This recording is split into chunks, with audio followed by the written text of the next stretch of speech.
1947 में धर्म के नाम पर बने पाकिस्तान ने कभी धर्म का पालन किया ही नहीं। उस देश की बुनियाद में ही घृणा, बेईमानी, सांप्रदायिकता, कट्टरपंथ और भ्रष्टाचार है। उसका नतीजा यह हुआ कि पाकिस्तान तबाह होता गया। पाकिस्तान में बिल्कुल शुरुआत से ही या तो सत्ता उन लोगों के हाथों में रही जो सेना की कठपुतली बनकर राज चलाते रहे, या फिर खुद सेना की ही तानाशाही वहां पर चलती रही। हालांकि शुरुआत में यानी आजादी के समय पाकिस्तान के लोगों की भी अच्छी खासी कमाई हुआ करती थी। उनके बच्चे भी अच्छी जिंदगी जिया करते थे, अच्छी तालीम पाते थे। लेकिन पाकिस्तानी फौज ने धीरे धीरे मजहब का ऐसा जहर बो दिया कि पाकिस्तान की हालत जहन्नुम से भी बदतर हो गई। पाकिस्तान कश्मीर के नाम तो कभी इस्लाम के नाम पर भारत के खिलाफ आतंकवाद फैलाने में ही मशगूल रहा। उसको ये याद नहीं रहा कि कैसे उसकी जेब फट चुकी है और तकदीर भी। आज़ादी के 13 साल बाद यानी 1960 में भारत और पाकिस्तान की प्रति व्यक्ति आय करीब करीब बराबर थी।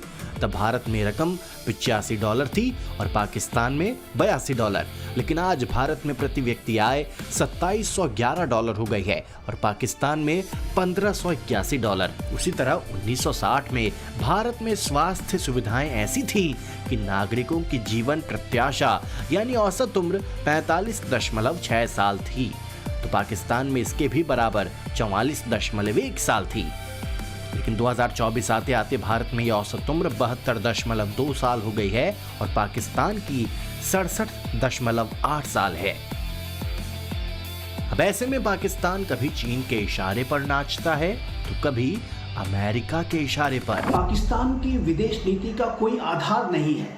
ये जो पाकिस्तान की विदेश नीति है वो अवसरवादिता, सत्ता लोलुपता, धन लोलुपता के ऊपर आधारित है। पाकिस्तान के जो रियल रूलर, जो पाकिस्तान की सेना और वहाँ की खुफिया एजेंसी है, वो अपने वेस्टेड इंटरेस्ट को सर्वोपरि रखती है, अपने राष्ट्र के हितों को सेकेंडरी रखती है और जहाँ कहीं से भी उन्हें कुछ धन और कुछ डिफेंस इक्विपमेंट्स मिल जाते हैं उस खेमे में वो जाकर के बैठ जाते हैं।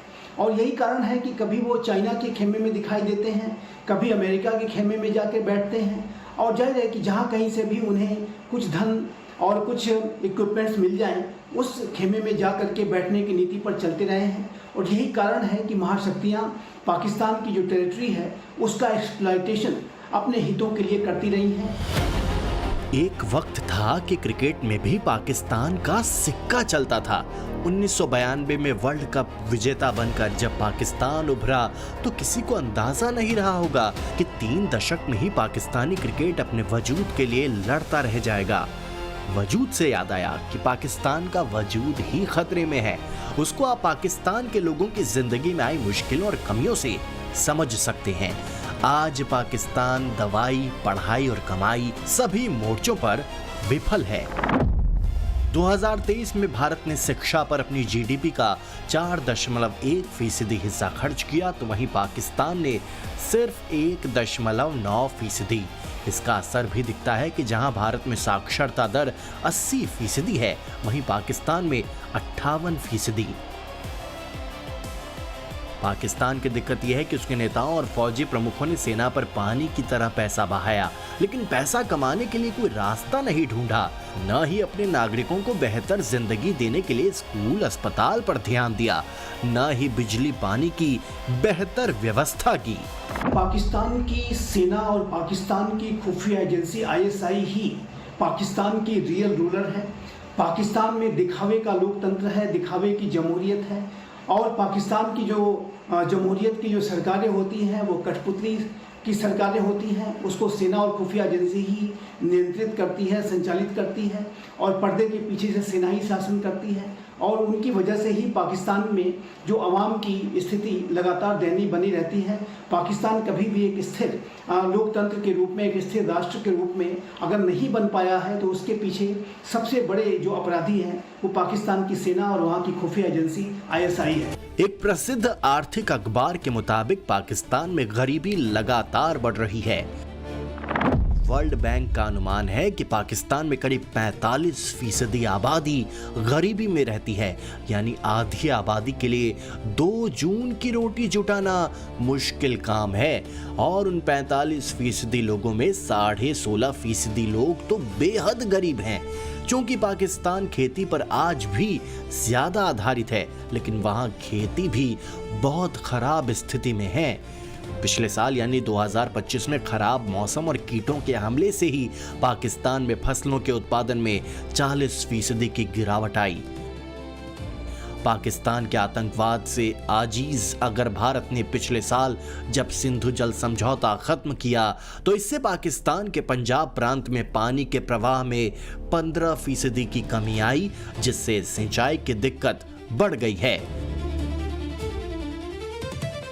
और आप समझ सकते हैं कि पाकिस्तान के आतंकवाद की नकेल कसने के लिए सिंधु जल समझौता को तोड़ना कैसे मोदी सरकार का मास्टर स्ट्रोक साबित हुआ। दुनिया ने देख लिया कि हमारी कार्यवाही का दायरा कितना बड़ा, स्केल कितना बड़ा। सिंदूर से लेकर के सिंधु तक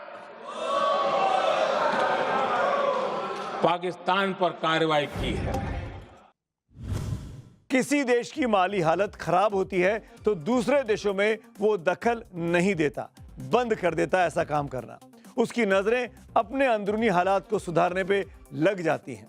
लेकिन पाकिस्तान के तन पर कपड़ा भले ना हो, पेट में रोटी भले ना हो, सम्मान के साथ जीने के लिए पैसे भले ना हो, लेकिन आतंकवादी हरकतें कराने और करने के बहुत कारण उसके पास है।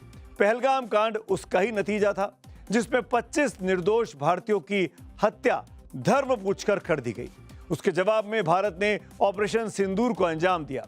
इससे पाकिस्तान की बर्बादी हुई और दुनिया की नजरों में उसकी आतंकवादी देश वाली छवि और पुख्ता हो। हालांकि पाकिस्तान को तमाम अंतर्राष्ट्रीय संस्थाओं से अरबों की मदद मिल रही है। अंतर्राष्ट्रीय मुद्रा कोष से लगातार बेल आउट पैकेज मिलते रहे। खाड़ी देशों से सहयोग का पिटारा खुलता रहा। पाकिस्तान में सीपैक में अपने निवेश के लिए चीन लगातार पैसा झोंक रहा है। बावजूद इसके पाकिस्तान में हुकूमतों और फौज का भ्रष्टाचार उसको लगातार डुबोता जा रहा है। न पैसों को लेकर पाकिस्तान में कोई पारदर्शिता है, न खर्च को लेकर कोई प्राथमिकता है। और इन सब का नतीजा ये है कि वहां बेरोजगारी दर 7.1% है। महंगाई का आलम यह है कि आटा और चावल जैसे बुनियादी चीजों के दाम आसमान छू रहे हैं। इस खराब हालत के कारण ही 2025 में 7,60,000 से अधिक पाकिस्तानियों ने रोजगार की तलाश में देश छोड़ दिया।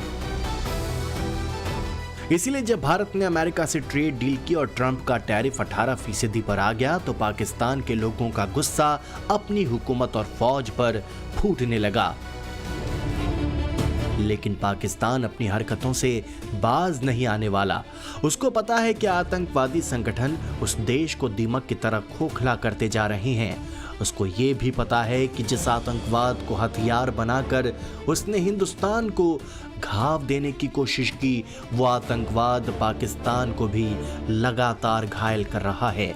कुछ दिनों पहले ही इस्लामाबाद में एक मस्जिद में हुए धमाके ने बता दिया कि अगर पाकिस्तान आतंकवाद का बबूल बोएगा तो खुशहाली का आम उसमें से नहीं फलेगा। फिर भी पाकिस्तान है कि सुधरता नहीं।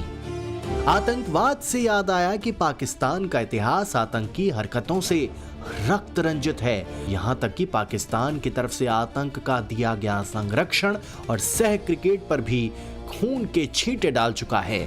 3 मार्च 2019 को श्रीलंकाई क्रिकेट टीम का सामना पाकिस्तानी आतंकवाद से हुआ, जब पाकिस्तान के लाहौर में गद्दाफी स्टेडियम के पास श्रीलंकाई क्रिकेटरों को ले जा रही एक बस पर 12 बंदूकधारियों ने गोलीबारी की।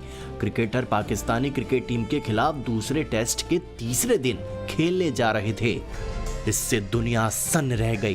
पाकिस्तान ने 16 साल बाद भी आतंकवाद से पीछा नहीं छुड़ाया, बल्कि उसकी ताज़ा हरकत के बारे में सुनकर आप सोचेंगे कि ये देश सुधरता क्यों नहीं।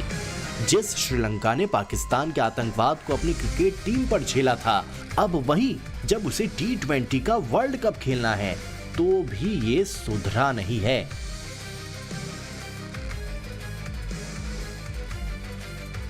पाकिस्तान को दुनिया की नजरों में टॉयलेट पेपर बनाने में सबसे अहम भूमिका उसकी आतंकवादी गतिविधियों की भी है, लेकिन पाकिस्तान सुधरने की जगह आतंक की मौत मरने के लिए आतुर रहता है। इसलिए भारत को विवश होकर चलाना पड़ता है ऑपरेशन सिंदूर। जिस भारत से कटकर पाकिस्तान बना था, अगर भारत के रास्ते पर ही चला होता तो दुनिया उसे टॉयलेट पेपर नहीं कहती।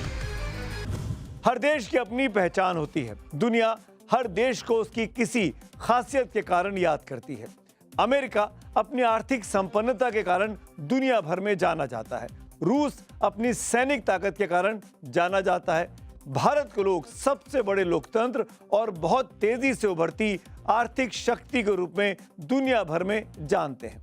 अगर छोटे छोटे देशों की बात करें तो जापान से लेकर जर्मनी तक अपनी तकनीक के कारण वो बहुत मजबूत दिखाई देते हैं। लेकिन पाकिस्तान पहले से आतंकवाद के कारण जाना जाता है और अब उसकी तारीफ में 4 चांद और लग रहे हैं। उसकी वो पहचान जिसमें दुनिया के लिए वो बन गया है टॉयलेट पेपर। तो आज मेरे साथ चक्रव्यूह स्पेशल में इतना ही। शुभ रात्रि।